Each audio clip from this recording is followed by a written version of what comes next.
할렐루야. 반갑습니다. 한 주간 잘 쉬고 왔습니다. 오늘은 주님의 식탁이라는 말씀으로 함께 은혜를 나누고자 합니다. 히브리서 13장을 보면 표제가 이렇게 있었습니다. 하나님이 기뻐하는 제사. 우리가 명절이 오면은 우리 성도님들은 모르겠습니다만은 세상 사람들은 제사를 지냅니다. 그래서 조상들과 지금 살아있는 사람과의 교통을 가집니다. 제가 오늘 그 송윤관의 유학자 어른이 한번 그런 말씀하시더라고요. 제사라는 것이 귀신이 와서 먹고 가는 게 아니다. 그분 말씀은 지금 이 땅에 살아남아 있는 자녀들이 그 집안의 뜻을 따라서 그 집안의 가문을 잘 이웃고 형제가 사랑하고 화목한 것을 다짐하는 것이 사실의 제사의 의미다. 그래서 제사 때는 열일을 제치고도 다 모이게 하는 이유가 거기 있다. 가족 중심의 그런 제사입니다. 그런데 오늘 이 하나님이 기뻐하는 제사의 첫 말씀이 형제 사랑하기를 계속하고 히브리서 13장 1절에 그렇게 적혀 있습니다. 그러니까 하나님이 기뻐하는 제사에 벌써 답이 다 나왔습니다. 이웃을 자기의 형제처럼 사랑해야 한다. 하나님이 기뻐하시는 제사는 상한 심령이라 그랬는데 하나님은 바로 서로 사랑을 나누는 쪽, 내가 사랑을 받겠습니다 하는 쪽이 아니라 사랑을 나누는 쪽에 하나님은 그 제사를 기뻐 받으신다는 겁니다. 다른 번역 성경에 보니까 이렇게 써 있습니다. 좋은 일을 하고 서로 사귀고 돕는 일에 게을리하지 마십시오. 하나님께서는 이런 제물을 기쁘게 받아 주십니다. 하나님은 이 같은 제사를 받으신다. 제가 오늘 여러분들에게 한 구절에 더 성경 말씀을 드리고 싶은 것은 시편 23편 5절의 말씀입니다. 주께서 내 원수의 목전에서 내게 상을 차려주시고 기름으로 내 머리에 부으셨으니 내 잔이 넘치나이다. 이것도 다른 번역, 원수들을 보라는 듯이 내게 상을 차려주시고 기름을 부어서 내 머리에 발라주시 내 기쁨이 넘칩니다. 이런 뜻입니다. 자, 시편 23편은 시중의 시라고 모든 사람들이 이구동성으로 얘기합니다. 성경의 시에는 여러 가지 타입이 있습니다. 예를 들면은 신뢰하는 시, 감사하는 시, 찬양을 올리는 시, 하나님께 탄원을 하얗게 부르짖는 시, 또 제왕들이 부르는 시, 지혜의 시, 이것이 있는데 이 6가지를 몽뚱 들여서 23편 안에 다 들어있습니다. 거기다가 신학적인 우리 가장 큰 본질인 하나님은 누구시고 나는 누군가 하는 그런 존재에 대한 물음에 대답하는 것이 바로 23편입니다. 여러분도 잘 아시듯이 하나님은 나의 목자고 나는 그의 양이다. 이렇게 아주 확실하게 구분을 짓고 있습니다. 오늘 제가 여러분들에게 드리는 이 말씀 가운데 첫 번째로 제가 드리고 있는 요한계시록 3장에 라오디아 교회에 보낸 편지에 있는 말씀입니다. 소리가 많이 울리네요. 조금 모니터 스피커를 조금 고맙습니다. 볼지어다 내가 문 밖에 서서 두드리노니 누구든지 내 음성을 듣고 문을 열면 내가 그에게로 들어가 그와 더불어 먹고 그는 나와 더불어 먹으리라. 식탁에 대한 초대입니다. 식탁. 여러분들 오늘 아침에 식탁에 누구하고 앉아 식사하셨습니까? 2-4분이 하신 분도 있을 거고 어떤 분은 혼자 하신 분도 계실 거예요. 아니면 자녀들하고 더 동그랗게 앉아서 식탁을 함께 식사를 나누신 분도 있겠지요. 이렇게 식탁을 나누기 위해서는 어떻게 해야 되느냐? 그런 사람들은 우리 식구라고 그럽니다. 함께 밥을 나누는 사람을 식구라고 그러죠. 파이브데이 아카데미 참석했던 정요섭이라고 하는 목사가 자기 자신의 기도문을 하나 쓰는데 물은 제멋대로 흐른다는 기도문을 썼어요. 한번 소개해드리겠습니다. 물은 멋대로 흐른다. 물은 하나님의 뜻을 품었으나 나는 품은 바가 없다. 제멋대로 흐르는 물은 하늘을 품었지만 제 마음대로 사는 나는 욕정을 품었다. 나 멋대로 흘러도 하나님의 뜻이오면 좋겠다. 나 내 마음대로 가도 하나님의 길이었으면 좋겠다. 오라. 제멋대로 가면서 그분의 뜻이기를 바라는 것이 욕망이구나. 자기의 욕망이 내가 하는 게 다 하나님의 뜻이었으면 좋겠다고 그러는데 사실은 들고 보니까 욕망이구나. 이런 말씀을 나눈 겁니다. 예배는 우리 그리스도 신앙의 아주 궁극적인 표현입니다. 전에도 말씀드렸어요. 예배 이상, 예배는 하나님의 식탁이 있습니다. 그것을 우리는 성찬식이라고 합니다. 성찬 예식. 성만찬이라고 하는 것이 또 맞는 말인데 만찬이라는 말을 쓸 때는 저녁 식사가 되기 때문에 그냥 우리는 성찬 예식이라. 이 성찬 예식은 그리스도 예수 안에 나타난 하나님의 사랑, 그 사랑을 나누고 확인하고 증거하고 기뻐하는 겁니다. 그래서 이 성찬식은 하나님 앞에서 우리가 감사하고 그리스도께서 우리를 위해 죽으신 것을 희생을 기억하고 그것을 기념하면서 이 성찬에 성령께서 임재하셔서 그리스도인들이 다 형제 자매가 되어서 친교를 나누게 하시고 그로 하나님의 은총을 받게 되고 이로 인해서 하나님 나라 잔치에 참여하게 된다는 겁니다. 성경에는 세 가지 식탁이 있습니다. 하나는 우리 식구들이 먹는 아침에 식사를 하던 식탁입니다. 두 번째는 예수님과 삶과 피를 우리가 기억하고 마시는 성찬 예식이 두 번째 식탁입니다. 그런데 여러분 세 번째 식탁에 여러분들이 초대를 받으셔야 돼요. 이것은 천국 잔치에 여러분의 그 자리에 주님과 함께 그 식탁에 있으시기를 축원합니다. 이게 제일 중요해요. 첫 번째 식탁과 두 번째 식탁은 우리가 믿음으로 다 나올 수 있지만 세 번째 식탁은 우리의 심은 대로 거둬지는 것이고 믿은 대로 이루어지는 일입니다. 그래서 세 번째 식탁, 천국의 잔치에는 어떤 식탁이 될지 우리는 알 수가 없어요. 그러나 우리의 원수들이 보라는 듯 주님께서 같은 식탁에 참여해 주시게 된다. 자, 오늘 히브리서 13장 16절 하나님이 기뻐하는 제사 중에 마무리를 하면서 히브리서를 쓰신 분이 이런 말씀을 하셔요. 오직 선을 행함과 서로 나누어 주기를 잊지 말아라. 꼭 기억하고 살고 선을 행해야 되는 거예요. 우리 감리교도는 하루에 한 가지 선을 행해야 하는 거예요. 그 선을 행하는 건 뭐냐면 나누어 주는 거라는 게 하나님은 이같이 제사를 기뻐하신다. 우리가 살아가는 날 속에서 우리가 늘 일용할 양식의 식탁 앞에 설 수 있다는 게 얼마나 감사한 일인지 모릅니다. 식탁을 앞에 두고도 몸이 불편하면 밥 한 숟갈 들지 못하는 사람이 세상에 참 많습니다. 어느 시대를 막론하고 굶주림이 없는 세상을 우리는 꿈꿔왔습니다. 그래서 모든 사람이 나누어 먹으면 좋겠다.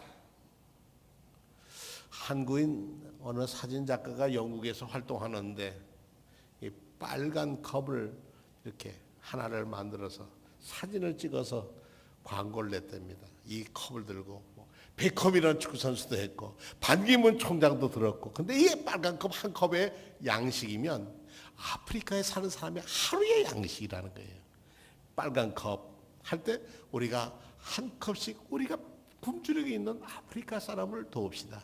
식탁을, 아프리카 사람들의 식탁을 우리가 염려합니다. 기억합니다. 빨간 컵. 그 사진이 영국의 큰 방송국에서 캠페인으로 받아들여서 방송하고 실시할 때마다 빨간 컵이 탁 나오는데 영국의 유명한 인사들, 우리 반기문 총장, 영국 수상 나와서 아프리카를 기억하자.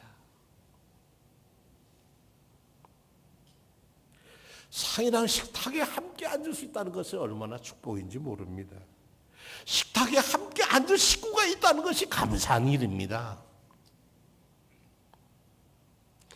우리 조상들은 특히 우리의 자녀들의 굶주리는 것을 부모가 굶주려도 자식은 먹이려고 했습니다.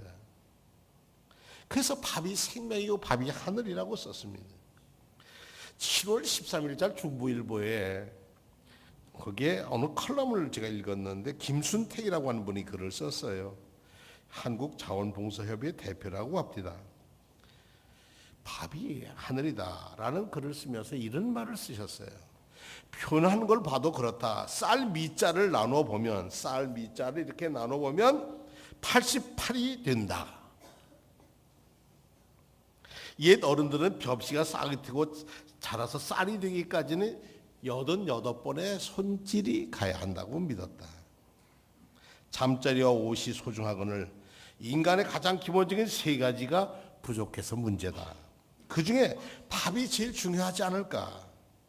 흔히 사람들은 먹고 살려고 일한다고 얘기한다.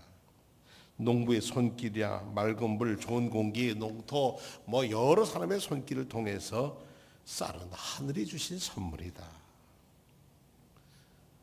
우리가 식탁에 초대한다는 것. 우리가 성찬 예식을 하면서 우리가 그 하나님께 여러분들의 예물을 드리고 그것이 이웃을 위한 식탁에, 그리스도의 식탁에 초대하는 겁니다. 우리가 하나님의 신령한 은혜의 자리에 성찬 예수님의 살과 피를 먹고 마시면서 그의 사랑을 우리가 사랑의 손길로 그들에게 섬기는 것, 이것은 그리스도께서 기뻐하시는 제사입니다. 이게 예배입니다. 시편 23편의 식탁, 여러분들 기억하다시피 다윗 왕은 정말 자기하고 둘도 없는 친구가 있었죠. 요나단. 사울 왕과 아들이 전투에서 사망하자마자 그 집안이 몰락하는데 무비보셋이라고 하는 장애자 아들이 있었는데 그 아들을 불러다가 너는 내 식탁에서 함께 먹을 거야. 너는 내 자식이야. 그리고 끝까지 다윗이 사는 날 동안 돌보았습니다. 그 식탁에, 왕의 식탁에 함께 했다. 식탁에서 자기의 왕이었던, 장인이었던 사울에게 죽임을 몇 번씩이나 당하면서도 그 식탁이 위험한 식탁, 언제 창이 날아올지 모르는 식탁에서 다윗은 식사를 했지만 그의 손주는 어떻게 해요? 다윗은 편안하게 사랑으로 그를 끌어안았다.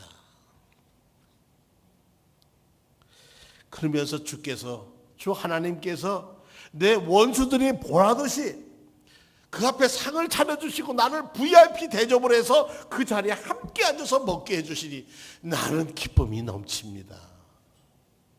나를 귀빈으로 그 자리에 왕의 자리 식탁에 앉게 해주신다. 우리가 믿음으로 이 세상 살아가면 주님의 우리 심판 이후에 주님 앞에 설 때에 우리는 그 식탁에 주님과 함께 앉을 줄로 믿습니다. 그것이 우리에게 주시는 세 번째 초대받아야 할 식탁입니다.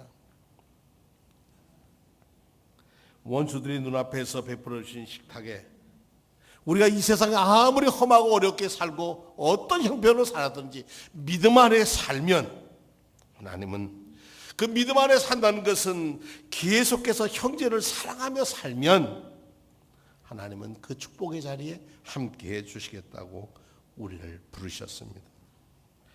식탁교제에 의해서 우리는 유치부 때부터 아이들에게 식탁교제의 기도를 찬송으로 가르쳤습니다. 다 잘하는 찬송입니다. 날마다 우리에게 양식을 주시니 은혜로우신 하나님 참 감사합니다. 여러분의 가정의 식탁이, 여러분의 자손들의 식탁이 하나님이 함께 하시는 감사의 식탁이 되기를 축원합니다. 그런데 이 식탁은 아무나 창미한 것이 아니라고 그랬습니다. 바울 사도는 이런 말씀을 했어요. 너희가 이 식탁에 가려면 너희 자신을 돌아봐야 한다. 너희가 하나님의 자녀라고 하는 것을 확인하고 내 생활이 떳떳한가 아닌가를 한번 돌아봐야 한다. 제가 다른 번역으로 한번 읽어보겠습니다. 고린도전서 11장에 있는 말씀입니다. 이 잔은 내 피로 맺는 새 언약이고 너희가 이 잔을 마실 때마다 나를 기억하여 이를 행하여라. 사실 주님께서 오실 때까지 여러분은 이 빵을 먹고 이 잔을 마실 때마다 주님의 죽음을 기억하는 것입니다. 그러므로 부당하게 주님의 빵을 먹거나 그분의 잔을 마시는 자는 주님의 몸과 피에 죄를 짓게 됩니다. 그러니 각 사람은 자신을 돌아보고 나서 이 빵을 먹고 이 잔을 마셔야 합니다. 주님의 몸을 분별 없이 먹고 마시는 자는 자신에 대한 심판을 먹고 마시는 것입니다. 그래서 여러분 가운데 몸이 약한 사람과 병든 사람이 많고 이미 또 죽은 이들도 적지 않을 것입니다. 우리가 자신을 잘 분별하면 심판을 받지 않을 것입니다. 그러나 주님께서 우리를 심판하셔도 우리는 우리가 이 세상 함께 단죄받지 않도록 우리를 교육시키시는 것입니다. 그러므로 나의 형제 여러분, 여러분들의 만찬을 먹으려고 모일 때 서로 기다려 주십시오. 배고픈 사람은 집에서 미리 먹어서 여러분의 모임에 심판받는 일이 없게 하십시오. 이 얘기는 고린도 교회가 주님의 성찬 식탁을 모일 때마다 포도주와 떡을 넣고 주님의 죽으심을 기억하면서 믿음을 늘 확인을 했어요. 근데 가난한 사람은 일하다가 늦게 와요. 부자들은 먼저 와가지고 있는 것을 먼저 다 먹어버리면 늦게 가난하게 일하고 온 사람은 먹을 양식이 없었어요. 그럼 뭐가 됩니까? 불평과 불만이 나오죠. 그거 죄 짓는 거다. 형제에게 죄 짓는 거죠. 예루살렘 교회가 뭐 때문에 시험이 왔습니까? 굳이 하는데 우리 동네 사람들, 우리 예루살렘 교인들은 잘 나눠주고 이방에서 온 가난한 사람들은 굳이 하는데 제외를 시켰어요. 서름을 주었어요. 그랬더니 이건 문제가 돼서 사도들은 뭐예요? 우린 기도하고 말씀을 전하는 게 전무하고 이 일을 맡아서 할 사람들을 나누자 해서 집사를 뽑습니다. 바울 사도의 당시의 성찬식은 우리처럼 이렇게 따로 하는 성찬식이 아니라 식사가 성찬이었습니다.